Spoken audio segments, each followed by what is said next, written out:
Et salut tout le monde, c'est Ridon et on est pour une nouvelle vidéo. Cette fois, on se retrouve pour une nouvelle Ridon's critique. Oui, je sais, ça fait un petit moment, mais bon, c'est pas forcément très grave.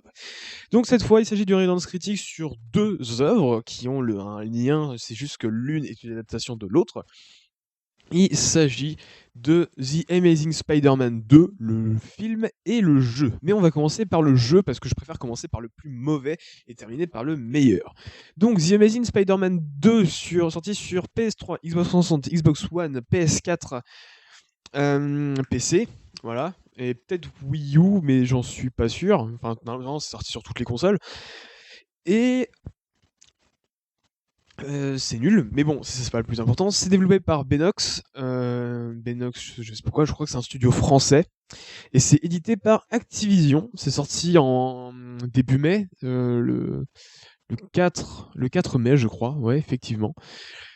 Et c'est de la plateforme aventure, open world, machin et tout, etc. Enfin, tout ce qui fait le grand succès des jeux dans ce moment.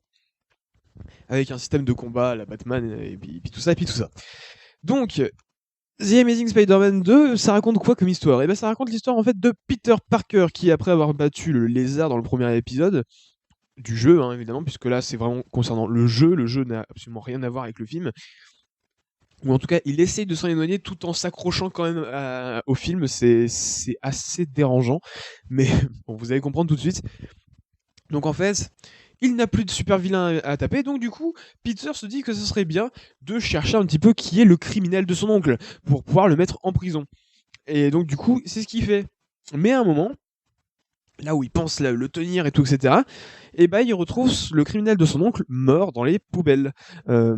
Et en fait, il s'agira en fait d'un autre super vilain qui aura tué justement le criminel de son oncle et qui va justement devoir chercher.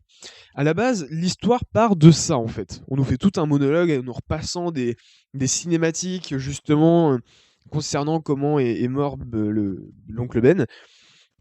Et du coup, on peut forcément se dire que bah, c'est pas forcément mauvais, ça part d'une bonne intention, et puis ça se trouve, il y aura quelques gros méchants derrière. Et donc voilà, ça peut être sympa, une aventure qui n'aura strictement rien à voir avec le film, parce que moi j'avais clairement compris que que le jeu se passait avant le film.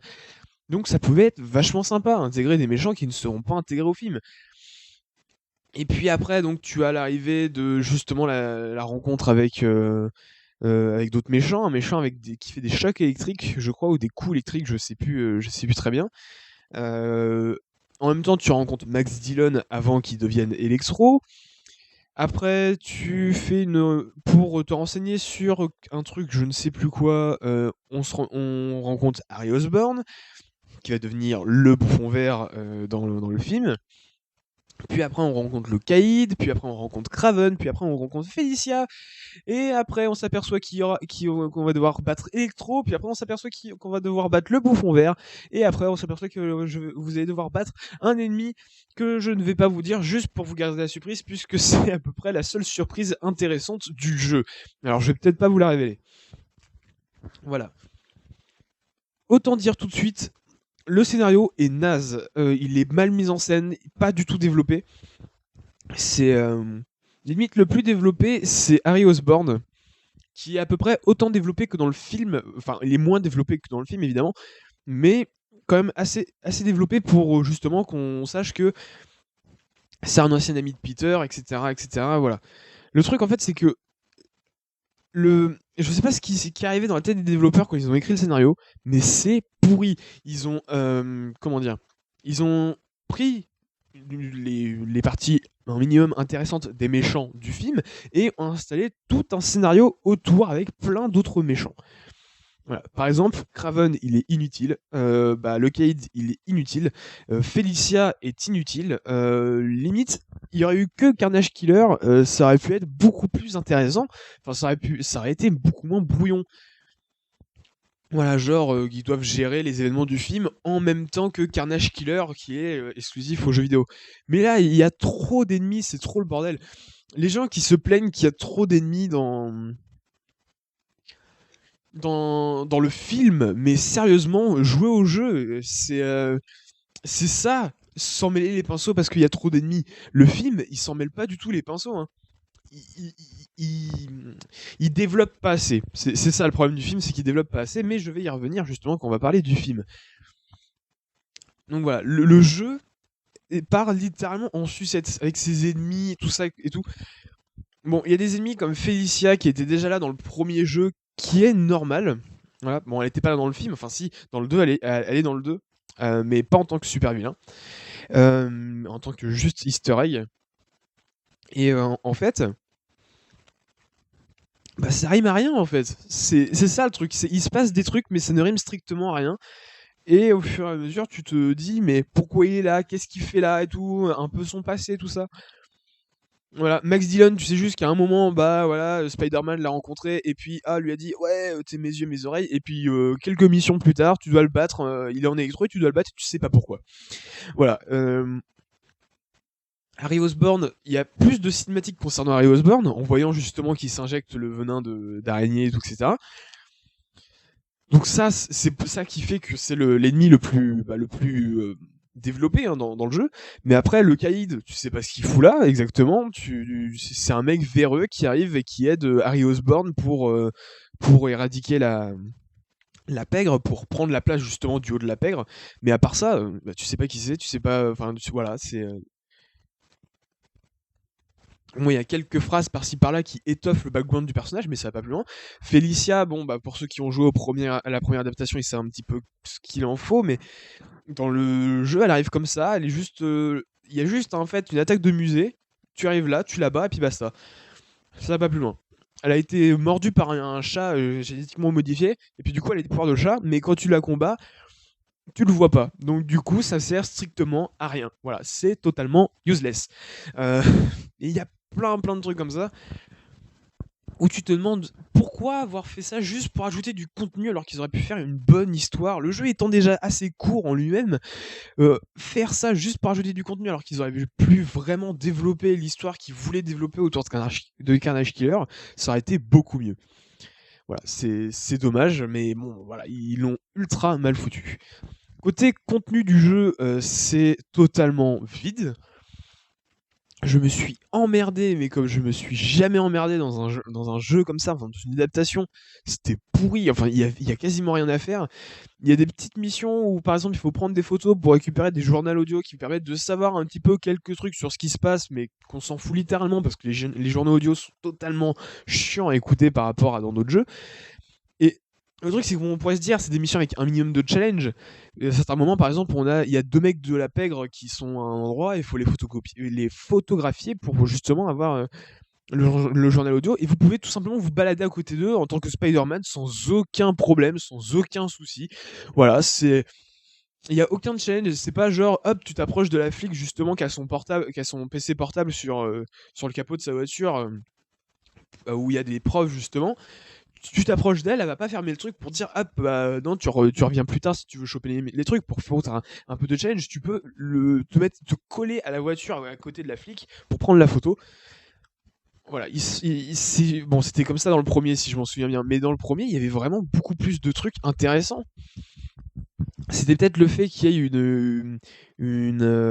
comment dire, c'était une affection, un truc comme ça, si je me souviens bien, parce que j'ai plus trop de souvenirs du premier épisode. Mais voilà, c'était beaucoup plus complet, c'était moins vide, c'était plus amusant. Moi, j'ai gardé que des bons souvenirs quand même de la première adaptation, même s'il était pas bon comme jeu, mais il était sympa. Et voilà, et le fait de se balader dans Manhattan en tant que Spider-Man, c'était cool. Là, c'est vide. C'est totalement vide, il y a strictement rien du tout dans la ville, pas de mission annexe, trucs comme ça. Il y a bien 2-3 trucs à faire, comme récupérer les tenues de Spider-Man, mais ces missions-là, leur difficulté a varié. Enfin, la quatrième mission est la plus simple de toutes. Et c'est la quatrième mission, il y a 5 missions justement où on doit récupérer des costumes de Spider-Man. Et la quatrième mission, c'est la plus simple, alors que c'est quand même censé être l'avant-dernière. Je sais pas ce qu'ils ont foutu avec leur truc, mais c'est totalement ridicule. Franchement, de ce côté-là, franchement, côté contenu, je sais pas ce qu'ils ont voulu faire, mais c'était pas vraiment terrible, voilà. Sachant que le jeu est disponible seulement en téléchargement sur PC. Donc voilà, côté contenu, c'est vraiment pas bon. Graphiquement, c'est moche. Aucune évolution depuis le premier, donc on va pas s'étendre dessus. Côté musique, Bah, c'est nul, c'est totalement nul. Sachant que c'est une adaptation d'un film, ils auraient pu quand même utiliser les musiques du film, comme les thèmes des personnages, les thèmes d'électro, etc. Ça aurait été cool. Ça se trouve, ils l'ont utilisé, hein, mais personnellement, je l'ai pas retenu, donc je pense pas. Donc voilà, c'est totalement naze. Et côté gameplay, bah, c'est pas forcément mieux non plus. Voilà, il y a des petits problèmes, la caméra qui se barre dans tous les sens à certains moments, ou des fois c'est le personnage, tu sais même plus où il est. Ou alors tu te dis bon, alors je fonce sur l'immeuble pour courir sur l'immeuble pour aller tout en haut, tranquille. Et des fois le personnage au lieu de ça, d'aller tout droit, il va aller à gauche ou à droite. Voilà, c'est entre autres l'un des défauts qu'on peut voilà signaler dans le jeu, tout simplement. En, en résumé, on va pas se le cacher, je vous conseille absolument pas Spider-Man, enfin The Amazing Spider-Man 2 sur les consoles et tout, etc. C'est juste l'une des plus grosses arnaques que j'ai pu voir de toute ma vie. Bon, c'est peut-être pas la seule, hein, mais c'est pas la seule, mais voilà, c'est mauvais, je vous le recommande pas du tout, n'y jouez absolument pas, même si c'est pour essayer. Craquez le jeu. Au pire, on s'en fout. De toute façon, c'est un studio, c'est pas un très bon studio qui l'a fait. Et si ils sont pas d'accord, vous avez qu'à faire de meilleurs jeux. Parce que en 2 ans, je pense qu'on a largement le temps de faire une bonne petite histoire sans forcément se prendre les pieds dans les fils ou quoi que ce soit. C'est ouais, avec mes métaphores un peu pourries. Mais bon, il y avait beaucoup, beaucoup, beaucoup mieux à faire que ça concernant justement bah, le scénario et rien que ça, vous l'avez foiré et le jeu est totalement vide. Donc, euh, donc voilà, on peut pas dire que vous êtes un bon studio Benox. Donc alors, maintenant le film, tout simplement, hein, on va s'attaquer au film. The Amazing Spider-Man 2 de Mark Webb avec Andrew Garfield et Emma Stone qui est sorti une semaine en Europe avant les États-Unis, je crois, un truc comme ça. Enfin, en tout cas, à certains endroits, dans certains pays. Je crois qu'en Belgique, c'était le cas. Il est sorti une semaine avant. Alors, donc, qu'est-ce qu'on peut dire sur ce film? Déjà, un petit mot sur le premier, parce que le premier, je l'ai vu 3 jours avant d'aller au cinéma pour voir le second, parce que pour moi, enfin, j'adore la saga de Sam Raimi. Alors, j'avais pas forcément envie de regarder celle-là, surtout le fait que de voir Andrew Garfield, ça ne m'intéressait absolument pas. Pour moi, j'aimais pas vraiment Andrew Garfield comme acteur, je me suis dit, purée, en tant que Spider-Man, ça va vraiment pas le faire. Puis j'ai vu le premier film et je me suis dit putain mais quelle erreur j'ai fait de pas le regarder, il est vachement bien, je comprends pas les gens qui disent mais oui non mais enfin, en fait les critiques des gens disaient que le film était mauvais, mais franchement même si il y a des trucs qui un peu bizarres, il a des défauts évidemment, je le nie absolument pas, mais je le trouve beaucoup mieux que le premier épisode de Sam Raimi. Voilà, tout simplement. Et même si je préfère concernant les deux sagas, je préfère largement le Bouffon Vert de Sam Raimi à celui de Mark Webb, même si celui de Mark Webb est vachement bien aussi, joué par Dean Dahan, enfin Dahan, un truc comme ça. Et le Bouffon Vert de Sam Raimi, c'est Willem Dafoe, donc évidemment Willem Dafoe, bah, bah voilà, c'est Willem Dafoe. J'aime beaucoup cet acteur, donc c'est pour ça. Dean Dan, pour ceux qui savent pas, il a joué dans Chronicles. Voilà, c'est celui qui disjoncte dans Chronicles et qui joue Harry Osborn. Voilà, et qui joue le Bouffon Vert. Dans la saga de Sam Raimi, c'était Norman Osborn qui devenait le Bouffon Vert. Et puis c'est Harry Osborn aussi, mais c'est dans le 3 ça, si je me souviens bien. Et du coup, bah franchement, ouais, je l'ai trouvé vachement mieux. Il y a beaucoup de trucs qui sont vraiment des bonnes améliorations de la saga de Sam Raimi.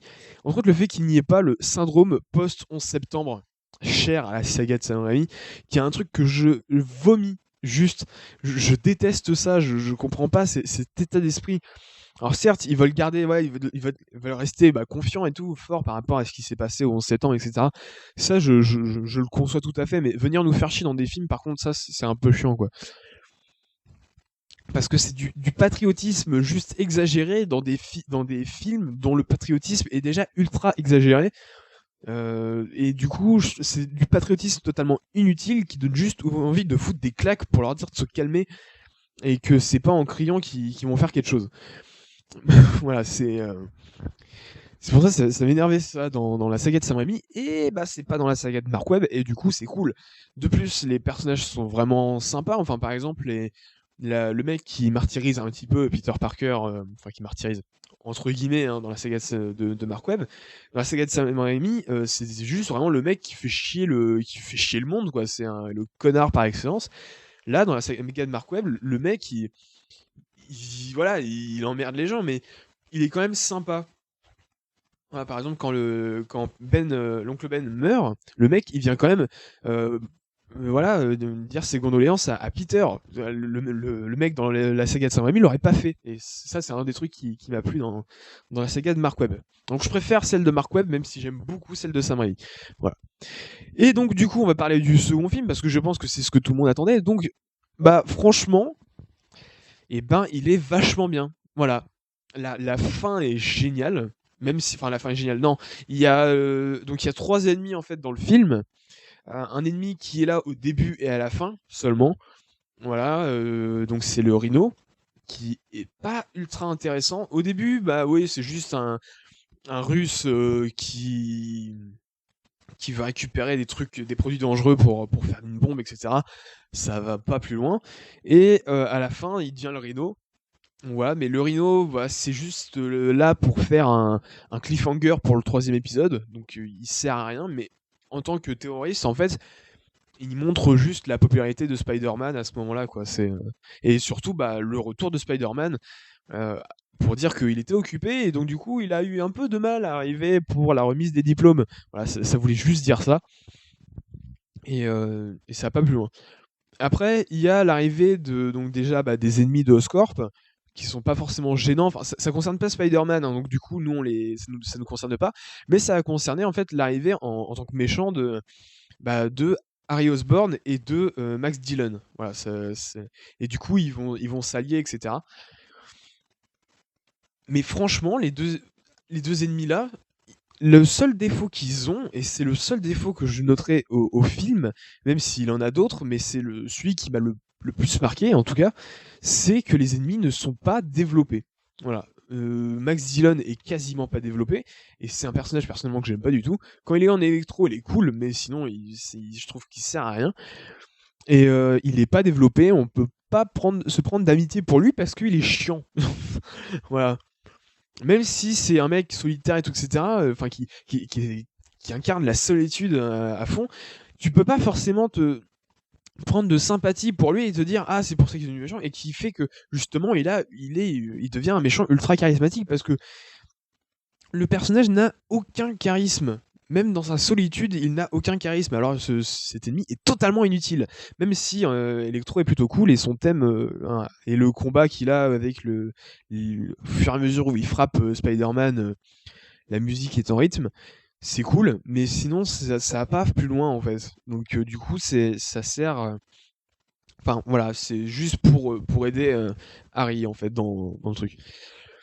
Et Harry Osborn, c'est le plus développé, mais il n'est pas assez développé non plus, parce qu'on n'a rien sur l'amitié entre Peter et Harry. Mais rien de chez rien, voilà, c'est juste, ils se disent quelques souvenirs quand ils se revoient, et c'est tout, ça va pas plus loin, mais du coup, il n'est pas assez développé. Mais il y a pas mal de scènes qui montrent son état d'esprit, comment il change, etc. Donc c'est quand même l'ennemi le plus développé, et il est vraiment plus développé par rapport au jeu. Voilà, mais vraiment beaucoup plus. Mais c'est le background des ennemis qui sont quasiment pas développés. Bon, il y en a, ils vont me dire ouais, mais on peut pas tout développer sur un ennemi, etc. Le meilleur exemple, c'est le Joker. Ouais, mais le Joker que le background du Joker ne soit pas développé, c'est pas dérangeant, puisque c'est ça qui fait son charisme. Pour le Bouffon Vert et Electro, ça aurait vraiment valu le coup de développer leur background pour que les personnages aient plus de charisme. Bon, le personnage de Harry Osborn a déjà pas mal de charisme, entre autres par l'acteur qui le joue, parce que l'acteur qui le joue, bah, il fait un peu psychopathe. Enfin, donc du coup, en Bouffon Vert, c'est assez charismatique. Mais Electro, même s'il est joué par Jamie Foxx, le personnage n'a strictement aucun charisme. Voilà. Donc du coup, il est totalement inutile. Voilà. Après, il y a pas mal de trucs. On s'est un peu fait spoiler la gueule sur Internet et tout, parce que c'était le grand truc, tout ça, voilà. Donc je vais pas spoiler, parce que j'ai pas envie de spoiler pour spoiler. Mais bon, la fin qui concerne justement un des personnages est plutôt intéressant. Mais dans les autres, bon, Electro, voilà, il s'en va, basta, voilà.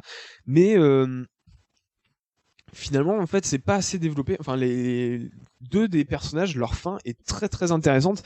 Et le cliffhanger pour Spider-Man est assez intéressant pour lui aussi.